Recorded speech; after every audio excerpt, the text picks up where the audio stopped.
Hey guys, so this is my review on Strangers Chapter 1 and Sting. I'm going to start with Strangers Chapter 1.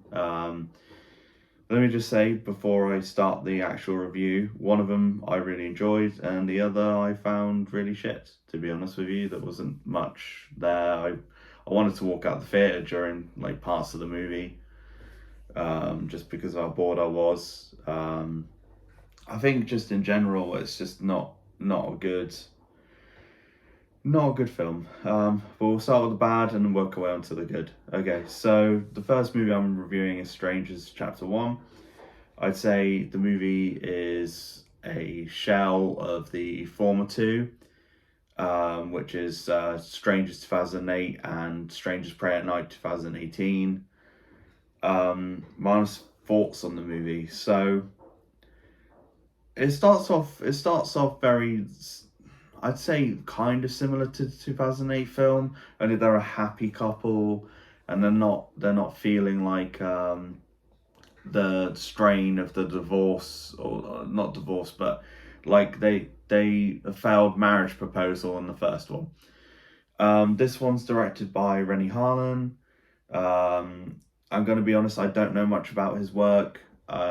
I think he directed Die Hard 2, or maybe something along those lines.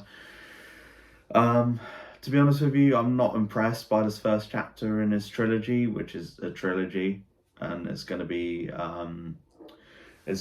pretty much well, yeah, just three movies that come out during this year. I'm not too excited for the other two, to be honest with you. I mean, there's ways it could improve, but to be honest with you, it's just a bit shit. Like the plot is very generic, very samey as the 2008 version, which I kind of knew going in by the trailer. I mean, the trailer spoiled most of the scares in the first part of the film. It didn't really leave any tension there. And during the movie, I was sat there like waiting for it to scare me. I was honestly waiting for it to scare me, but it never did. It never came. Like you can just tell when a movie's not going to deliver, and this is the problem with current horror franchises or remakes, reboots, requels, sequels, prequels. I don't fucking know. Like there's a lot of problems within that basis of horror, and yeah, it annoys me because I'm a big horror guy. Like I love horror movies, and the problem is I just feel like there's a lot of like what's the word? A lot of problems with the horror movies nowadays in general. Like nothing really scares me anymore. I mean, eventually I will review like movies that I actually enjoy. Like I will review the Terrifier franchise and the Scream franchise, just because they're generally good movies. Well, some of them. Yeah. So what's the plot? Let me think. Okay, so plot is a happy couple going to this town. They're greeted by all these weird people. They're like your typical stereotypical horror characters, which are always vague and rude and dismissive towards our characters, and it's just not ideal. It's not ideal at all. You've got three characters that are like in this like picnic table area, like they're in like a diner, and the boyfriend got sent out to get his inhaler and a burger, and then they're like, "Oh, you're too good to drink with us, oh my god." It's like, oh fucking hell, drives me up the wall, because like no one's gonna behave like that. Like maybe some people would, because some people are dicks, but like you ain't gonna fucking see two bloody people like sort of dismiss the character because he doesn't want to sit with you because he doesn't even know you. And then when they finally like the reason why he's left, he finally goes back.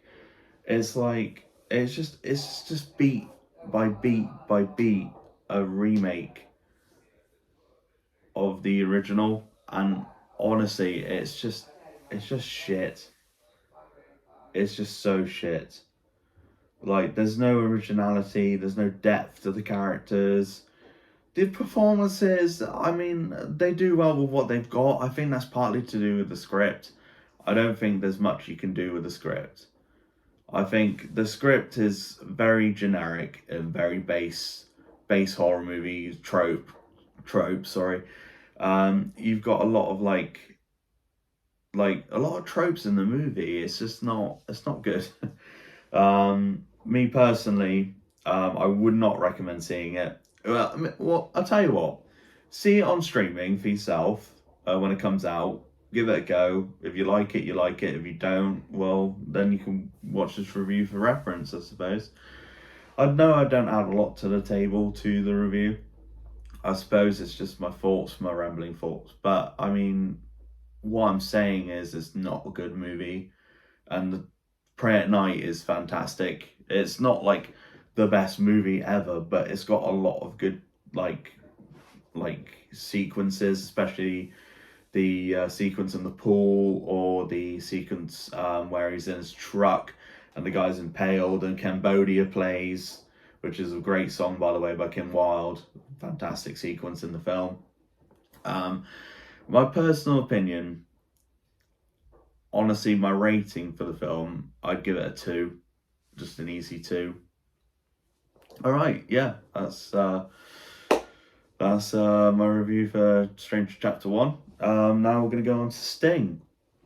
Okay, so Sting follows a little girl whose dad and mum recently split up, but they've got like the stepdad.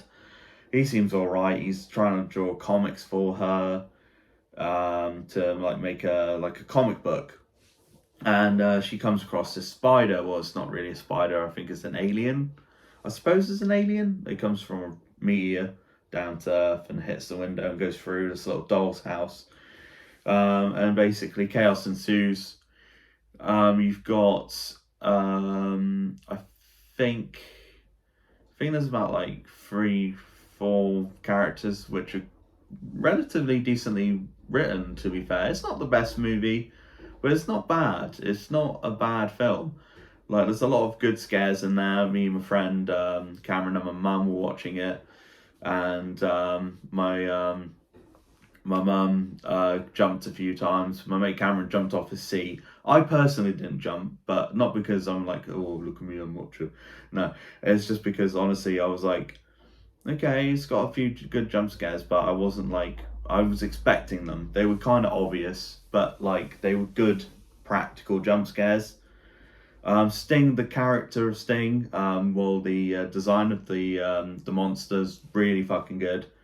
It's like it looks like a Black Widow, but as it gets bigger, it looks like very, very disgusting looking. Like it's like dripping, like a sort of like alien ooze out of its mouth. It's got like this acid stuff that if you touch it burns your skin, and there's like a web stuff that like webs you up to the wall, and there's this one sequence where this woman is she slips and hits her head on the bathtub and it crawls in her mouth and you see it like crawling down her throat. That made me a bit uneasy, to be honest, because I'm not a big spiders guy. I don't like spiders particularly, so I think if I had to like say its praises, I'd say it's got good character design for the spider. It's got, I'd say, relatively well set up characters. The motivations can be a bit weak sometimes, but I suppose it's a cheaply made movie, I think. I mean, it doesn't look cheap, but what I'm trying to say is cheap compared to other movies that come out nowadays. I think personally, if I had to say anything negative, I'd say maybe there was a bit of like tropes in there again, but I suppose it's just horror nowadays is like that, where the little girl's oblivious to the spider taking her stepdad and mum away because she's got her headphones on, completely oblivious to the situation around her, and I'm constantly there like, fucking look behind you, look around, be a fucking normal person. But like, I suppose it's just one of those things. I mean, you can't help that. Yeah, so honestly, I'm not gonna draw this video out any longer. They're my reviews of those two movies. I give this movie a 7.5. I'll give it 7.5. God knows when I might make another video. I might make another video tomorrow. I might make another video in the next month.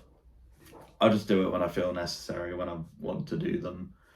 Because, yeah, I just think it's a good outlet to talk to you guys, whoever's watching, I don't know. But no, have a good video, guys. Have a good video? No. Have a good day. Bye.